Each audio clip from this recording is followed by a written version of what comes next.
But what I just saw was everybody on task. So, what do we put in the doghouse? A bone. All right, so we're on our way to Fun Friday.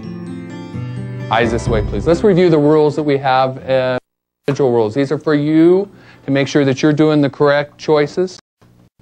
And then let's review the consequences we have for each one. Bernice, can I use you as an example? Yes. Let's say Bernice was marking all over her folder. Somebody tell me what's the problem with that? Which rule were they breaking if she was marking all over her folder? Miss Kaylee. Take care of property, yours and others. Correct, Miss Kaylee. Mr. Williams uses two management systems. A school-wide card system helps his third graders manage their individual behavior. Then what color would she get, kids? White. White. And a white card simply means that's a warning.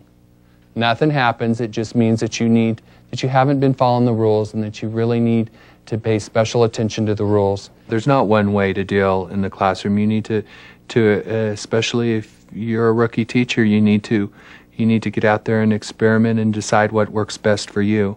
I've changed and I've adopted new things and taken away some things that haven't worked.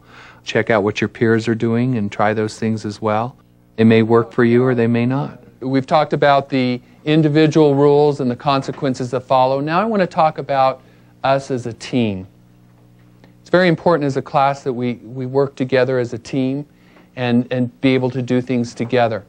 This is a doghouse, and with the doghouse I have some dogs. Lots of different stuffed puppies here. And what do puppies like to eat? Bones. And I have a lot of dog bones here as well. Now, for good behavior, if I see behavior that's good in groups and in partners, then I'm going to put in a bone. The overall objective today was to introduce the puppies and the bones and getting the kids to know the system of how that works, having them have buy-in into the system. Oh, we messed up. I see some behaviors that aren't so good. What happens? A bone comes out. More behaviors that aren't what are expected. This time a dog goes inside. Research has shown that using a tangible recognition system, like the puppies and bones, can effectively help the whole class to behave appropriately. And then I start seeing a change. Behaviors that are good. What happens? Comes out. More behaviors that are good. Another dog goes, another dog. And more behaviors that are good. A dog goes in. A bone goes in. This technique uses positive peer pressure as a way to encourage all students to participate in managing the community. On Friday at lunch, we'll open up the doghouse and we'll look inside and see what the score is. If we have no dogs and bones in there, we will have Fun Friday. And we put that into play with the science lesson that followed after that. All right. I'm going to be watching, and this is your chance to be on task and showing Mr. W what you're supposed to be doing. Ready? Books side by side, books in laps, taking turns reading. Go. The most important thing at the beginning of the year is to be consistent with your directions. Be very clear with your directions, making sure they know what the objective is. And again, having that consistency so that they know that these are the rules and the expectations, and if they're not met or followed, then these are the consequences. Giant panda is endangered. China has more people than any other country. All right. Let's stop for a second, guys.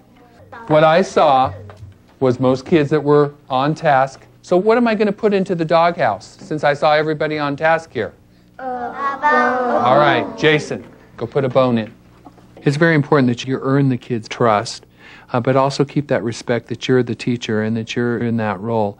I'm not the babysitter, and I'm not the best friend. I am their teacher. All right, how many bones do we have in there, Jason? We have 2 bones. 2 bones in there. All right, so we're on our way to Fun Friday. Now, effective discipline is a combination of negative consequences for inappropriate behavior and positive consequences or reinforcement for appropriate behavior. So effective discipline is really a balanced approach. Today we earned, does anybody remember how many total bones we earned as a group? What did we earn? 2 bones. So by Friday we'll look in there, and if we have all bones and no dogs, we'll have